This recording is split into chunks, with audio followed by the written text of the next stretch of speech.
Me voilà en direct avec vous. Comme je vous l'avais dit, on devait faire ce Facebook Live. Je commence en général par vous donner l'actualité de la semaine. L'actualité de la semaine en termes de nutrition, c'est assez original ce qui s'est passé. C'est-à-dire qu'on a eu plusieurs articles différents. Le premier, ça a été l'histoire du cancer et de l'alimentation saine. On se rend compte qu'aujourd'hui, 40% de notre alimentation, 40% des cancers pourraient être évités si on avait un comportement de vie de bonne nature. Alors quand on dit ça, on parle bien sûr des notions d'environnement, mais on parle également de l'alimentation. Ça signifierait que si nous avons une alimentation correcte, on pourrait éviter 40% des cancers. Et c'est ce que je dis, donc bonjour à toutes les bien mangeuses et à tous les bien mangeurs, c'est ce que j'arrête pas de dire. Ça veut dire qu'on ne fait pas seulement un régime pour maigrir, bien sûr qu'on le fait pour maigrir, hein, je le sais bien, mais on fait également un régime pour être en bonne santé, ce qui signifie que le fait de manger convenablement nous permet d'accroître nos chances et d'être en bonne santé, d'éviter certaines maladies et en même temps d'être beaucoup plus en forme la plupart du temps et de garder sa mobilité et sa validité le plus longtemps possible. La deuxième information de la semaine, ça a été quelque chose d'assez curieux, c'est qu'on a exposé, alors vous allez voir comme on est méchant, on a exposé des rats à des solutions de pesticides. Et on s'est rendu compte que les rats qui étaient exposés à des pesticides avaient une capacité à développer un surpoids ou de l'obésité plus important que les autres. Alors, ça ne signifie pas que j'ai une solution à vous donner ce soir. Ce que je veux vous dire, c'est que le manger bio n'est pas la solution. On voit bien tous les scandales qu'il y a à propos du bio à l'heure actuelle, celui qui vient de l'étranger, celui qui est mal contrôlé. Le deuxième problème en dehors du bio, c'est qu'en fait, on se rend compte que la pollution aérienne elle est très importante et que les résidus de pesticides qu'on essaye maintenant de doser le plus souvent possible, ils sont extrêmement présents partout. C'est à suivre. Ça signifie en tout cas que quand vous mangez des fruits et des légumes, tous et toutes, vous avez intérêt vraiment à être extrêmement hygiénique. Ça veut dire à les laver, à les peler et à vérifier leur provenance éventuelle. Finalement, quand ils viennent de France, c'est pas si mal que ça. Donc ça, c'est deux notions importantes. Et la troisième notion,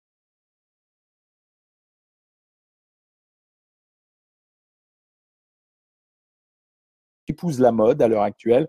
Vous avez moins ces temps-ci sur les journaux féminins d'histoires comme maigrissez de 7 kilos en une semaine.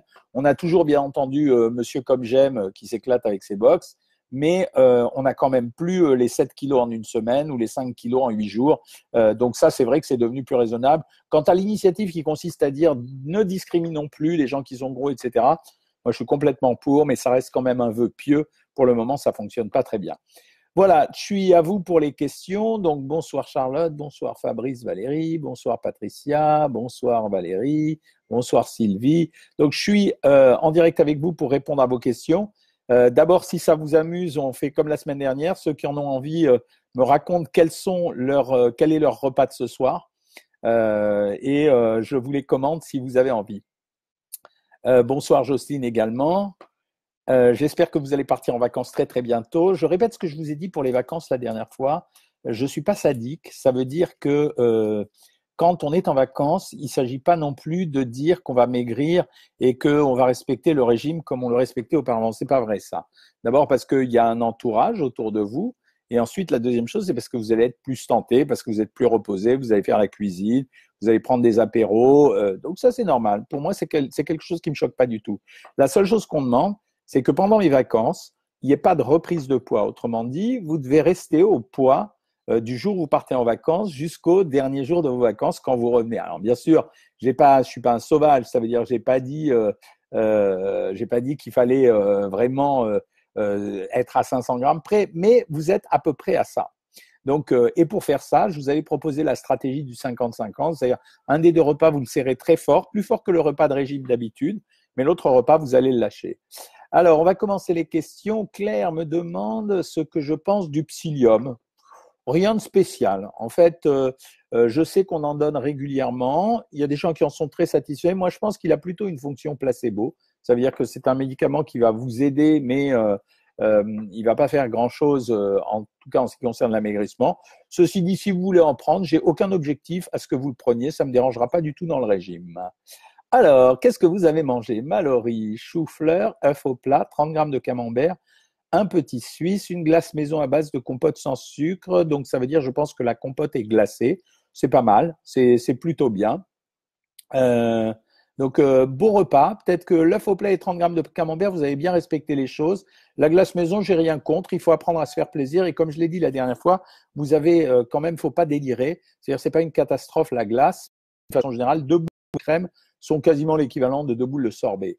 On me parle des crustacés. C'est Valérie qui me dit les crustacés sont pleins de sel. Il y a de l'iode. Alors, plateau de fruits de mer. Alors, il y a plein de sel. Le sel, l'inconvénient du sel sur les régimes, c'est que ça retient un peu l'eau, donc ça donne la sensation d'avoir grossi. Et le deuxième inconvénient, c'est que ça ouvre l'appétit. Mais on ne peut pas considérer que c'est de la graisse, parce que l'avantage des fruits de mer, c'est quand même riche en protéines et très maigre, à part les têtes de crevettes. Donc, c'est plutôt bien. L'iode, c'est très important que vous en parliez. Je n'en ai pas parlé souvent. On sait qu'aujourd'hui, une grande partie des Françaises et des Français sont carencés en iode. Et en fait, cet iode, c'est vrai, vous allez le trouver dans les produits qui viennent de la mer. Et c'est intéressant d'en prendre parce que c'est grâce à l'iode que vous faites fonctionner votre glande thyroïde. Tahiri me dit, je n'arrive pas à perdre du poids, j'ai fait plein de régimes, je perds, mais je connais la chanson, je n'arrive pas à perdre du poids, je fais plein de régimes, mais je reprends toujours tout de suite après. Bah oui, on connaît cette histoire, nous tous ici, par cœur, et c'est pour ça que j'insiste bien sur l'aspect rééducation dans un régime, c'est-à-dire que le régime, il n'est pas seulement là pour vous faire maigrir, il est également là pour vous réapprendre à manger et vous donner une nouvelle façon de manger, un nouveau comportement alimentaire. Et c'est seulement à partir de ce moment-là que vous pourrez considérer que vous allez stabiliser votre poids plus longtemps. Est-ce qu'un AK3 en pharmacie est mauvais pour la santé? Vanessa, un AK3 n'est pas mauvais. C'est un complément alimentaire, donc il est contrôlé, il n'y a pas de problème. Par contre, toutes les promesses qui sont faites n'ont rien à voir avec la réalité. Ça fait partie de ces médicaments qu'on prend pour se rassurer ou pour s'aider quand on fait un régime parce que ça va nous stimuler. Michel fait ce soir une galette de rattrapage car resto antillais à midi. Alors, le problème du resto antillais, c'est que, alors, je ne parle pas du boudin créole. Le boudin créole, curieusement, c'est un produit qui est moins riche que le boudin normal. Mais la cuisine antillaise, elle utilise quand même pas mal de matières grasses et pas mal de friture. Je me suis fait reprendre pour les acras la dernière fois parce que je pensais qu'on mettait de la pomme de terre dans les acras et mes amis des Dom-Tom, donc de l'outre-mer, m'ont expliqué, puisque je participe régulièrement au salon avec Babette de Rosière, m'ont expliqué que dans les vrais acras antillais, on n'avait pas besoin de mettre de pommes de terre. Et quand on mettait les pommes de terre, c'était des acras, des beignets de morue. En fait, c'était plutôt portugais. Donc, bravo pour la galette de rattrapage. C'est ce qu'il faut faire quand on a fait un écart. Tahiri nous dit qu'elle a 50 ans, 1m57, 91 kg. Ça veut dire qu'il y a du boulot. Mais il y a du boulot, ça signifie que ce ne sera pas une opération de plaisir. Jocelyne, omelette, 2 œufs, jambon et 30 grammes de gruyère, concombre et fraises. Waouh, chapeau, hein, vraiment chapeau, à condition que vous ne le viviez pas comme un repas triste. Hein. Ça veut dire qu'il ne faut pas que vous ayez le sentiment, quand vous faites ces repas de régime, que ce soit des repas tristes. Hein. Daniel, bonsoir docteur, j'ai un souci avec ma thyroïde qui est réglée dès que je mange légumes, fruits et je prends du poids et je gonfle de partout. Par contre, j'ai essayé de manger féculents, viande blanche et compote. Je suis moins gonflé. Que me conseillez-vous? Vous avez ce qu'on appelle une colopathie ou une susceptibilité intestinale. On appelle ça le syndrome du côlon irritable. C'est vrai que dans ces cas-là, dès que vous allez consommer des fibres, vous allez avoir tendance à gonfler parce que vous allez irriter votre intestin.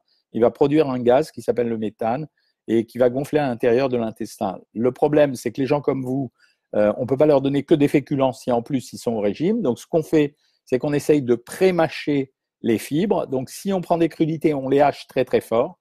On ne prend pas de pain frais, on ne prend que des biscottes ou du pain rassis parce qu'on a cassé les fibres. Et si on mange des légumes, on les mange en purée et les fruits, on les mange en compote. Et on fait attention à épépiner et à peler. Bonjour Denise, je fais ma sauce blanche avec de la fleur de maïs. Est-ce que je peux continuer? Oui, oui, c'est une très, très bonne idée. C'est une excellente idée. Fabrice, 15 grammes de pain, soupe maison, sans matière grasse, ni féculents, crudité, 2 œufs sur le plat, 2 petits Suisses nature à 0% et une poire. C'est des repas parfaits, mais ce qu'on observe, c'est que vous avez tendance à manger des œufs le soir et c'est une très bonne chose. Les œufs, ça me plaît beaucoup comme aliment parce que c'est un aliment rassasiant. C'est un mélange assez subtil entre protéines et graisses, mais ça coupe vraiment l'appétit des gens, donc c'est une très très bonne idée. Alors c'est sympa, Patricia dit bonjour à une de ses copines qui s'appelle Géraldine, c'est mignon, ça me fait plaisir. Pour lutter contre la constipation, que pensez-vous de l'ispagui et de l'herbesan? La constipation, c'est un syndrome fonctionnel, ça veut dire que ce n'est pas une maladie, c'est un syndrome fonctionnel, donc c'est un inconvénient ou un désavantage ou un petit souci qu'on a. Donc tout ce qui peut contribuer à aider à déconstiper les gens sans utiliser trop de médicaments, je suis pour. Donc il suffit de faire un essai et puis on verra. Alors, Jojo, j'ai mangé ce soir velouté sans féculents, 100 grammes de bacon fumé avec les crudités et j'ai mal au ventre, hein. C'est possible. C'est pas sûr que ça soit le velouté. Ça peut être aussi n'importe quoi, même un début de gastro-entérite. Il faut voir si vous renouvelez l'expérience, si ça recommence avec les veloutés. Ça peut être effectivement les veloutés. Petite Cathy, salut, comment ça va? Ce soir, crudité et votre fameux chili con carne diététique. C'est vrai que c'est une bonne recette, hein. Le pain de chèvre et une pomme, ouais, excellent. Sonia, j'ai du diabète de type 2 et une sclérose en plaques. Y a-t-il des choses particulières à faire? Le diabète, non, parce que en fait, ce qui va vous aider, c'est de maigrir, Sonia, parce que le diabète de type 2, il va régresser sous l'influence de l'amaigrissement, et la sclérose en plaques, elle bénéficiera du fait qu'allégé, vous ne perdrez pas trop de mobilité. Vanessa, je suis allée chez une diététicienne au jour d'aujourd'hui, je pèse mes aliments, les féculents et protéines, et j'ai perdu 8,7 kg et j'ai arrêté les boissons sucrées. Et peser, je trouve cela ennuyeux, j'ai été poli, hein. Alors, la pesée alimentaire, c'est quelque chose d'important en début de régime. Mais moi, j'explique toujours dans Savoir Maigrir qu'à un moment donné, vous devez avoir le compas dans l'œil. Et ce qui est important, c'est de ne plus peser les aliments. Mais à un moment, quand vous avez arrêté de peser les aliments, alors à ce moment-là, vous pouvez faire des vérifications pour voir si vous ne vous trompez pas. C'est-à-dire que vous savez ce que c'est 125 grammes de viande. Une semaine plus tard, vous regardez la viande dont vous vous êtes servi. Si vous êtes toujours à 125 grammes, c'est impeccable. Pas de quoi, Daniel, c'est gentil de me dire merci. Doc, vous m'avez zappé, j'ai pas vu Patricia. Où est la question de Patricia? Wow, je la cherche, hein. Patricia, coucou Géraldine. J'ai bien dit que vous aviez dit bonjour à Géraldine, mais j'ai pas vu la question, Patricia. Vous pouvez la reposter. Je suis adepte du jeûne intermittent. Alors attendez, parce que là je suis un peu noyé. Je suis adepte du jeûne intermittent, ça va pour la santé, c'est impeccable. Le jeûne intermittent, c'est pas vraiment un jeûne, c'est une abstinence alimentaire sur 16 heures. C'est une technique pour perdre un petit peu plus vite du poids. Salade de tomates, 2 œufs coques, mouillettes, asperges, pain, fromage, fruits, j'adore ça. Alors attention aux cerises, Denise. C'est vraiment cerises, raisins, bananes, c'est les 3 seuls fruits qui peuvent ne pas convenir dans un régime, hein. Petite Cathy, elle n'a pas l'air présente ce soir, mais une copine de Facebook demandait si elle pouvait faire un jeûne avec une sclérose en plaques. Oui, absolument. Il n'y a aucune contre-indication. La sclérose en plaques, c'est une démyélinisation, donc il n'y a pas de contre-indication. Bonsoir, avec le thé gricole pour mes névralgies, j'ai du mal à perdre du poids, je sais, c'est vrai. Et pourtant, je fais du vélo chaque soir et en plus, pendant 15 jours, je ne mangeais que des purées de légumes et de la viande hachée et de la compote. D'une grande tristesse, mes plats. Donc, normalement, depuis lundi, je recommence à manger normalement en respectant le programme JMC. Que pensez-vous de la mayonnaise à la paraffine avec beaucoup de moutarde? C'est pas mal. La mayonnaise à la paraffine, c'est pas mal. Ça permet d'avoir un peu de mayonnaise et en même temps de ne pas avoir les calories de la mayonnaise habituelle. Donc oui, ok, c'est une bonne idée de faire ça. N'oubliez pas que dans Savoir Maigrir, on a des recettes de sauces, les sauces aux agrumes, les sauces au yaourt, pas de problème. J'ai zappé Marie-Ange, mais mon Dieu, quelle horreur. Alors, Marie-Ange, vous pensez quoi du lait fermenté? Merci, car très mal aux intestins. Marie-Ange, je l'ai déjà dit, le lait fermenté fait partie des super aliments. Alors, le seul problème, c'est de savoir si vous digérez le lait, parce que si vous ne digérez pas le lait, vous aurez mal au ventre. Mais le lait fermenté fait partie des super aliments. C'est-à-dire que c'est vachement bien d'en prendre. Manger des œufs tous les jours, ça va? Oui, Léa, parce qu'on vient de démontrer que manger 2 œufs par jour ne provoquait pas de grande différence par rapport à ceux qui mangent 2 œufs par semaine. Starbucks, trop contente, j'ai reçu un début de semaine mon diplôme de mini-nutritionniste, génial, ça me fait hyper plaisir. Sabine, opérée d'un mini bypass, je mange peu et souvent, perte de 47 kilos en 1 an et demi. C'est normal après le bypass. C'est le rôle du bypass, de vous empêcher de manger autant qu'auparavant et en même temps de limiter l'absorption des aliments. C'est normal. Sabine perd 83 kilos depuis 2008. Ouais, yes. Sabine, chapeau, chapeau. N'oubliez pas quand même que ça doit passer par une rééducation alimentaire à un moment donné, hein. Marie-Ange me dit merci, mais j'ai toujours pas la question de notre ami, hein.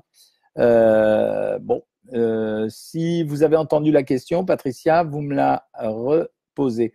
Ah oui, Patricia, ça y est, suis à 22 semaines et perdu 7 kilos. Suis contente, même pas beaucoup perdu. Merci à vous et à toute l'équipe. Non, alors, j'arrête pas de le dire, hein. C'est le coup de la cadence de perte de poids, c'est un truc qui va pas, hein. C'est obsédant. Ça veut dire que quand vous perdez du poids et que vous mettez un challenge, eh ben, ça marche pas. Si vous êtes trop pressé de perdre du poids, ça marchera pas parce que vous êtes trop stressé à cette idée. Alors, ce soir, salade de carottes, un œuf dur, un bol de soupe et une compote. C'est un peu tristouné, Daniel, mais enfin bon, c'est un vrai repas de régime en tout cas. Où j'en suis, là, je cherche. Oui, Sabine dit c'est un combat à vie. Bah, c'est exact, c'est un combat à vie. Ah, le menu de ce soir, Patricia, bah, ça y est, je l'ai vu, non? Euh, je crois. Raphaël Lu dit moi j'ai abandonné. Mais c'est si vous avez abandonné, c'est qu'à un moment donné, vous n'avez pas utilisé toutes les ressources du programme. Quand on utilise toutes les ressources du programme, y compris les questions diététiques, les consultations qui ont lieu tous les jours, la communauté, les menus et les repas, c'est que à un moment donné, vous n'êtes pas approprié totalement le programme. Voilà, mes amis, il n'y a plus de questions. Je vais vous laisser. Nous avons 31 degrés à Paris aujourd'hui. J'espère que c'est la même chose chez vous. Lundi, je vous retrouve pour notre consultation privée, en tout cas les membres de Savoir Maigrir. Et la prochaine fois, le prochain Facebook Live aura lieu ou mercredi ou jeudi prochain. Vous commencez à avoir l'habitude. J'essaye de les faire vers 20 heures. En principe, ça sera mercredi prochain, car le jeudi, j'irai voir mes amis corses. Je réponds encore à quelques questions. Pravet dit je prends l'émission en cours. Je vous suis beaucoup et j'applique vos conseils nutritionnels. Depuis le 1er mai, j'ai déjà perdu 9 kilos. Ouais, chapeau, bravo, ça fait plaisir. Est-ce que je conseille les fruits comme repas le soir? Non, c'est pas un repas équilibré. À qui je dis ça? À Sabrina. Bonjour, que peut-on prendre pour éviter le grignotage? Non, il faut prévoir à l'avance, Joël, le grignotage. Ça veut dire que ça s'appelle une collation dans ce cas-là. Donc, cette fois-ci, je vous dis bonsoir et je vous retrouve la semaine prochaine. Salut tout le monde.